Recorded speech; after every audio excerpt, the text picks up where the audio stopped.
बहुत बहुत स्वागत है आपका। Thank you very much for coming to the session. तो आज की प्रैक्टिस हम शुरू करते हैं। देखिए, आज के सेशन में हम सीखेंगे भावनाओं को एक्सप्रेस करना, कि माइंड में जो फीलिंग है, फीलिंग को एक्सप्रेस कैसे किया जाएगा, क्योंकि वो चीज़ ट्रांसलेशन से पॉसिबल नहीं होती है। उसके लिए हमको सेंटेंसेस के स्ट्रक्चर आने चाहिए। एक सेंटेंस में मान के चलिए 5 वर्ड्स हैं, उन शब्दों को ही आगे पीछे करके हम किसी एक चीज पर एम्फेसाइज करते हैं, फीलिंग को एक्सप्रेस करते हैं। तो उस चीज के हम कुछ सेंटेंसेस के एग्जांपल देखेंगे। So I will be sharing my screen with you. Meanwhile you hit the subscribe button. Meanwhile हम कहाँ यूज कर लेते हैं कि इतनी देर में मैं कुछ कर रहा हूँ, इसी दौरान तुम कुछ कर लो। So I am sharing my screen with you. Meanwhile you hit the subscribe button, और कर लीजिए सब्सक्राइब ताकि बीच में डिस्टर्बेंस ना हो।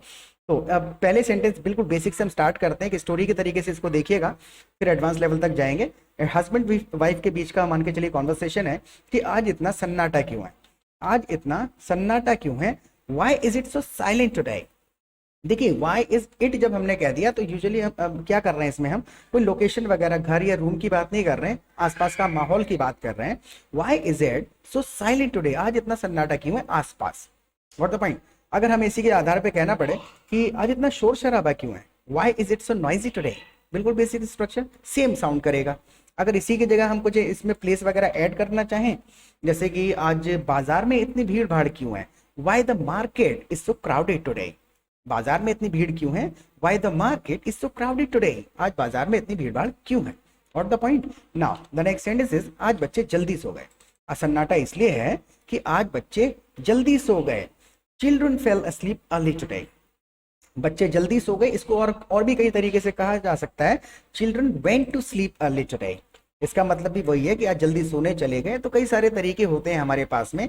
अगर मैं कह रहा हूं children went to sleep early today, तो मेरा सेंटेंस पूरा होना चाहिए, कंप्लीट होना चाहिए। अगर मैं ये वाला स्ट्रक्चर अपना रहा हूँ, children fail asleep early today, तो ये सारे शब्द अपनी जगह पर प्लेस होने चाहिए और ग्रामेटिकल कोई गलती नहीं होनी चाहिए। फेल की जगह फॉल ना बोल दूं, बस इसी को कहते हैं फ्लुएंट इंग्लिश, कि आप जो भी स्ट्रक्चर अपना रहे हैं वो ठीक होना चाहिए। कहने के 10-12 ऑप्शन होते हैं एक बात को कहने के। What the point. Now the next sentence is खेलते खेलते थक गए हैं। Children fail asleep early today, क्यों जल्दी चले गए सोने के लिए, क्योंकि खेलते खेलते थक गए हैं। They got tired while playing. देखिए, इसमें हमने वाइल का जब इस्तेमाल कर लिया है ना, इसका मतलब हम उनके एक्शन पर एम्फेसाइज कर रहे हैं सेंटेंस के अंदर, कि वो खेलने के दौरान थके। वाइल का मतलब आपको पता ही होगा, बिल्कुल basic. They got tired while playing, खेल रहे थे इसलिए थक गए, खेलते खेलते थक गए। नाउ द नेक्स्ट सेंटेंस, लेकिन छोटा वाला अभी भी जाग रहा है। छोटा वाला अभी भी जाग रहा है। The youngest one is still awake. The youngest one is still awake. देखिए, यंगेस्ट वन जब हमने यूज कर लिया, वन यहाँ पर इस्तेमाल हुआ है वाला बोलने के लिए, कि बड़ा वाला और छोटा वाला में से जब चूज कर रहे हैं तो youngest one is still awake. जैसे आपको अगर ऑप्शन मिला हुआ है किसी चीज को कहने के लिए, दो ऑप्शन में से चूज करना है आपको, कि आपको छोटा वाला मोबाइल लेना है कि बड़ा वाला मोबाइल लेना है, तो आप कह सकते हैं I will take small one या फिर I will take bigger one. What the point. तो उसी तरीके से वन का इस्तेमाल कर लेते हैं वाला के लिए। So but the youngest one is still awake. एक चीज का और आपको ध्यान रखना है, ये देखिए अवेक जो है अपने आप में ये सेंटेंस स्पेसिफिक वर्ड है। ऐसी ही अवस्था में हम यूज करते हैं जहां हम कभी भी बात करें जाग रहा है, जागने की कंटिन्यूटी जब हम बताएंगे तो ये अवेक का ही इस्तेमाल होगा। स्टिल अवेकिंग, अवेकन वगैरह कुछ यूज नहीं होता है। But the youngest one is still awake मतलब अपने आप में है कि जाग रहा है, जागने की कंटिन्यूटी बता रहे हैं। What the point. Now the next sentence is English सीखना आसान है। इस सेंटेंस को आप बड़े ध्यान से देखिएगा, इसमें मैं वही सेम शब्द इस्तेमाल करूंगा लेकिन बिल्कुल मीनिंग बदल जाएगा। उससे पहले एक चीज और, आप हमारी बिल्कुल फ्री में लाइव क्लासेस अटेंड कर सकते हैं हमारे एप्लीकेशन पर। तो ड्यूरिंग द सेशन में अपना नंबर आपको दूंगा, आप मुझे व्हाट्सएप कर दीजिएगा। एप्लीकेशन का लिंक, क्लासेस का टाइमिंग वगैरह सारी चीज आपको व्हाट्सएप पे आ जाएगी। आप ग्रुप में ऐड हो जाएंगे को लर्नर्स के साथ। जब आप आके लाइव कॉन्वर्सेशन को सुनेंगे, सिचुएशनल इंग्लिश को जब सुनेंगे, तो सिचुएशंस को एक्सप्लेन करना, एक्सप्रेस करना सीखेंगे। What the point. तो स्टे ट्यून, पूरा देखना है। व्हाट्सएप नंबर लेके मुझे व्हाट्सएप कर देना है, और सब्सक्राइब ना किया हो तो कर लीजिएगा, और दोस्तों के साथ शेयर भी कर देना है। हाँ, इंग्लिश सीखना आसान है। देखिए, सबसे पहला सेंटेंस है English is easy to learn. इसमें हम क्या कर रहे हैं, हम इसमें भाषा पर एम्फसाइज कर रहे हैं। एग्जाम्पल देता हूं मैं आपको। मान के चलिए कि आपको किसी ने ऑप्शन पूछे कि संस्कृत है, उर्दू है, अरबी है, इंग्लिश है, कौन सी भाषा आसान है। What the point. तो हम कह सकते हैं English is easy to learn. तो हमने सीखने के प्रोसेस पे एम्फेसाइज नहीं किया है, भाषा को आसान बताया है इस प्रोसेस में, राइट। लेकिन अगर मैं यहां पर लिख दूं learning English is easy, learning English is easy, तो मैंने क्या करा कि लर्निंग का जो प्रोसेस है उस पर एम्फेसाइज कर दिया। इंग्लिश को मैंने हल्के में ले दिया है, लेकिन इंग्लिश को मैंने अभी बात नहीं की, इंग्लिश की जो प्रोसेस होगा सीखने का, अगर आप इंग्लिश सीखना शुरू करेंगे, so learning English is easy, यानी सीखने का जो प्रोसेस है वो आसान है। और इसमें हम कह रहे हैं कि इंग्लिश ही आसान है। What the point? तो आई होप कि इन दोनों के बीच का आपको फीलिंग समझ में आया होगा कि दोनों का प्लेसमेंट बदलने से क्या शब्दों का प्लेसमेंट बदलने से क्या डिफरेंस आया है। अगर समझ आया है तो प्लीज़ आलस मत करिएगा, फीडबैक जरूर दे दीजिएगा, क्योंकि हम आप ही के लिए वीडियोस बनाते हैं ना। आपके लेवल के ना हूँ, आपको समझ नहीं आए तो अच्छा नहीं लगेगा, कोई फायदा नहीं है इसका। तो फीडबैक देंगे तो थोड़ा हमको इंस्पिरेशन मोटिवेशन मिल जाता है। Okay, now the next sentence is, आपको बस इतना करना है, देखिए ये दो सेंटेंसेस में इकट्ठे ही बता देता हूँ आपको। आपको बस इतना करना है कि लाइव क्लास रोज अटेंड करनी है, यानी कि लर्निंग इंग्लिश इज इजी। आपको बस इतना करना है कि रोज लाइव क्लास अटेंड करनी है। इसको कैसे कहेंगे?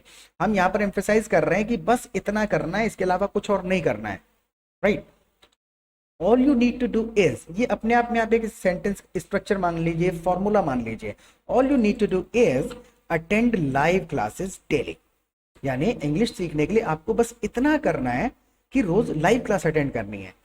All you need to do is, इसके बाद आप कोई भी काम लगा सकते हैं जो काम करने के लिए आप कह रहे हैं। जैसे कि तुम्हें सिर्फ इतना करना है कि जल्दी उठना है। All you need to do is wake up early. What the point? अगर मुझे इसी की जगह पे कुछ ऑब्जेक्ट बताना है, मान के चलिए मैं कहता हूं मेरे पास केवल 10 ही रुपए हैं और कुछ नहीं है, बात पैसे की कहीं भी चल रही है और मैं कह रहा हूं मेरे पास केवल 10 ही रुपए हैं भाई, इसके अलावा कुछ भी नहीं है। All I have is 10 rupees.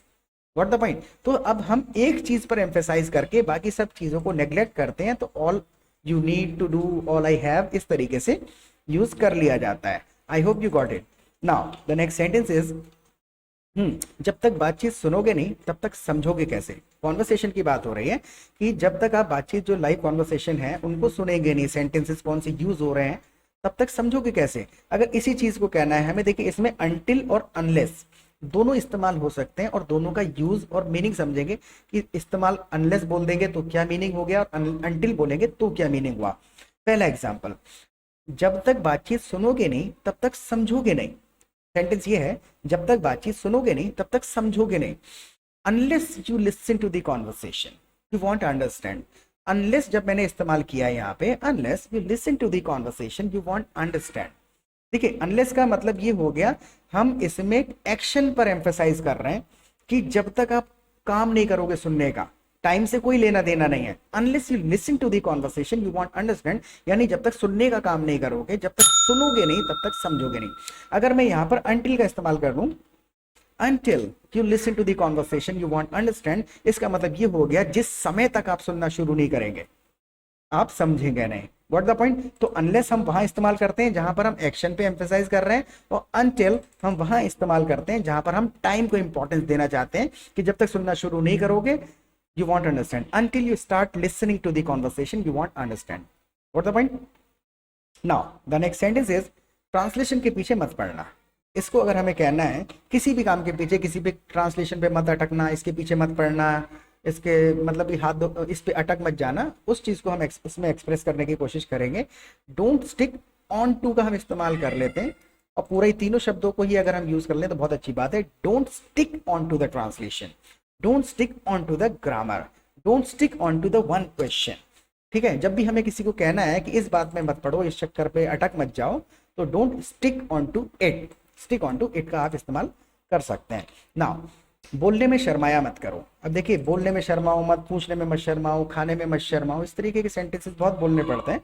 Don't be shy to का इस्तेमाल करेंगे, don't be shy to speak.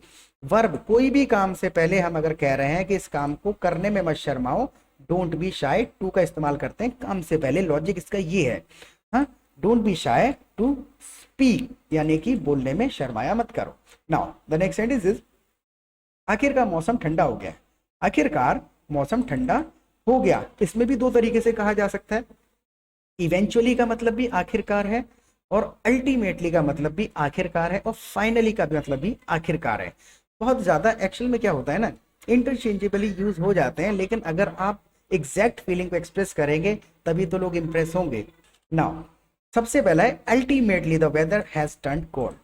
Ultimately जब हम कह रहे हैं तो इसमें हम थोड़ा सा एम्फेसाइज कर दिया कि बहुत समय से इंतजार हो रहा था, आखिरकार अंततः मौसम ठंडा हो गया। Ultimately the weather has turn cold. Eventually अगर हम कह देते हैं तो इसका मतलब थोड़ा सा हमने एम्फेसाइज कर दिया, इस तरीके से बोल दिया कि पहले इंतजार तो हो रहा था लेकिन आखिरकार मौसम ठंडा हो गया। थोड़ा लाइट वर्ड है वो। अल्टीमेटली अंततः, अंत में आखिर हो ही गया, बहुत दिनों से इंतजार हो रहा था।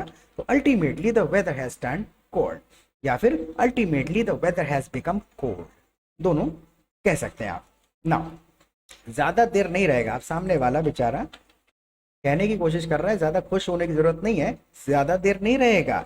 It's not gonna last long, it's not gonna last long, it's not gonna last for so long भी कह सकते हैं, फॉर सो लॉन्ग भी कह सकते हैं, या फिर फॉर लगाने की कोई जरूरत नहीं होती है ऐसे कंडीशन में। It's not gonna last so long, इतना कहना काफी है, फॉर की जरूरत नहीं होगी यहाँ पर। Now the next sentence, and this last sentence is, कम से कम 2 दिन के लिए तो राहत मिली। कम से कम 2 दिन के लिए तो राहत मिली। अब कम से कम के लिए इस्तेमाल हम कर लेते हैं at least. At least we got relief for 2 days। At least यानी देखिए अलग अलग हैं दोनों शब्द, इस चीज को लिखते समय कई बार गलती हो जाती है, एट अलग है, लिस्ट अलग है। तो at least we got relief for 2 days easily. So ये सेशन आपको कैसा लगा, फीडबैक जरूर दे दीजिएगा प्लीज। आप फीडबैक देंगे ना तो हमें काफी ज्यादा समझ आएगा कि हमारी वीडियोस किन लोगों को पसंद आ रहे हैं और किस लेवल से हमको बनाने हैं। और दूसरा, लाइव क्लासेस में जरूर आइएगा। I have already given my WhatsApp number, I will be waiting for you. और प्रैक्टिस करते रहना है। फिर मिलेंगे दोबारा नए सेशन के साथ। Till then take care of yourself.